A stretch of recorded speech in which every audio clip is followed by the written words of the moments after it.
Hello everyone, thank you for joining me. Cindy here from CLB Craft Creations with this first week's project, which is the sketch 4 from the paper and ink sketches. And there will be a link down below to the PDF for this the sketch, which this one includes the measurements. There's actually both the measurements as well as just the images, but this will be on both my blog as well as in the description box below. And as with last week's, I do actually have a kit to go with this week, so we'll be doing a giveaway. Someone will win the kit for this card. All you have to do is leave a comment on this this YouTube video or on the coordinating blog post, and one winner will be picked randomly. You have to be a US resident. I cannot ship, unfortunately, I cannot ship product out of the state. So let's go ahead and get started. This is actually going to come together pretty quick, but there are quite a few layers for this sketch. So I'll move that out of the way. And we're going to start with our base layer, which according to the sketch is 4 1/4 by 11, scored at 5 1/2. And then we have our base layer, which I have in mint macaron, which is cut at 4 by 5 1/4. And I'm going to go ahead and actually go ahead and attach that while we're going through the measurements. Sorry about that. Didn't have my snail handy. So again, this is the mint macaron layer. Just going to attach that.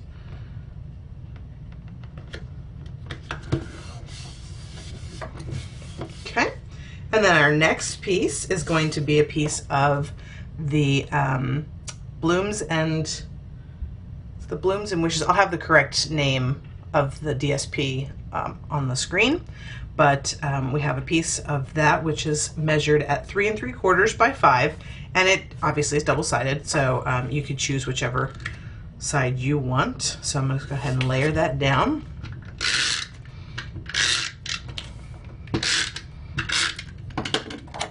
We're actually using 2 different pieces of designer series paper, and the nice thing is that several of the paper packs actually coordinate together.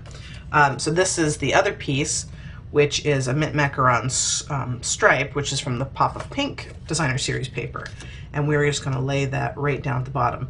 Now this piece, there is no measurement for this piece actually on the sketch, but I made this piece 2 1/2 by 3 3/4. You could certainly make that smaller if you wanted to conserve it for something else. The winner will actually have this size piece, which is, like I said, the 2 1/2 by 3 3/4, and I'm going to layer that there. The reason I say you don't actually need it to be that wide is because we're going to put a layer on top of it, and as you can see, there's quite a bit of overlap, so you really don't need a piece that large. That is just what I cut. So there are lots of layers, like I said, to this card. Now this piece measures 2 by 4 1/4, and it is designed to actually go from the full width of the card. Like I said, there are lots of layers on here, and if you decide that you don't want that extra hangover, then you can cut it down as well. Okay, so this again is mint macaron, and we'll just get some snail on this one, and I'm just going to center that. I might actually make it a little bit lower. And another element that you could use is to actually pop that layer up, but because there's so many layers, I kind of wanted to keep the bulk down. All right, let me grab one more thing.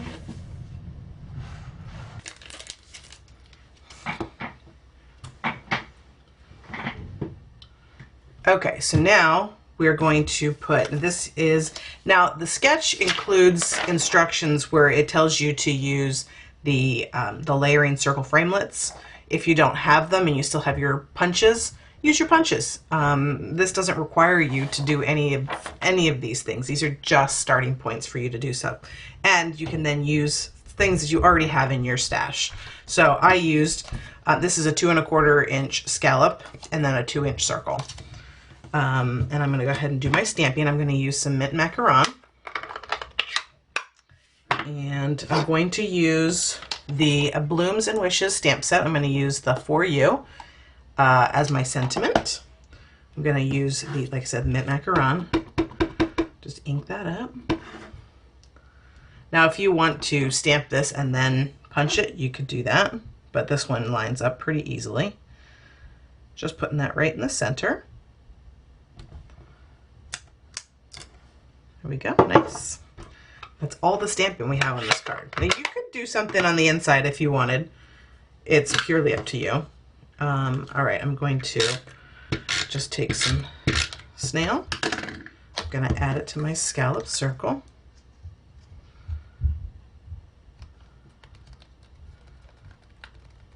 Okay.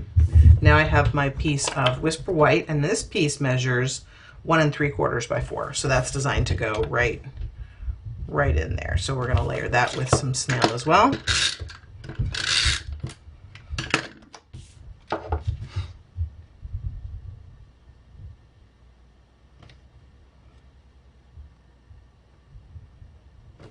Okay.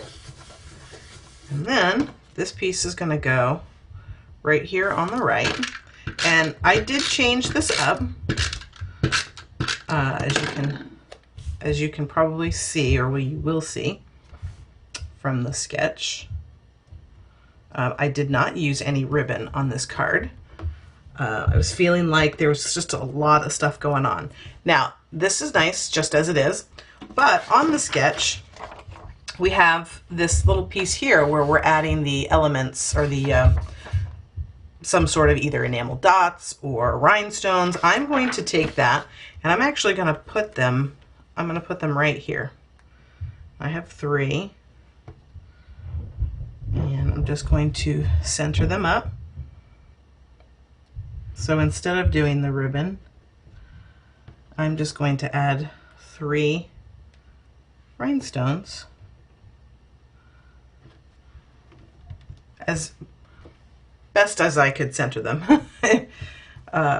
And you certainly could use ribbon. I felt that it was too busy up here to put any dots or anything up here, so I wanted to add something there. So there is my finished sketch 4 card.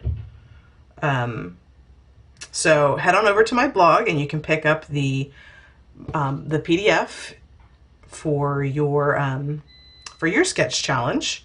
And if you'd like to leave a comment on this post or the YouTube video, then I will pick one winner at the end of the week to receive the card kit. I hope that you liked today's project. Give me a thumbs up, subscribe to my channel, and leave me a comment. And I will see you soon.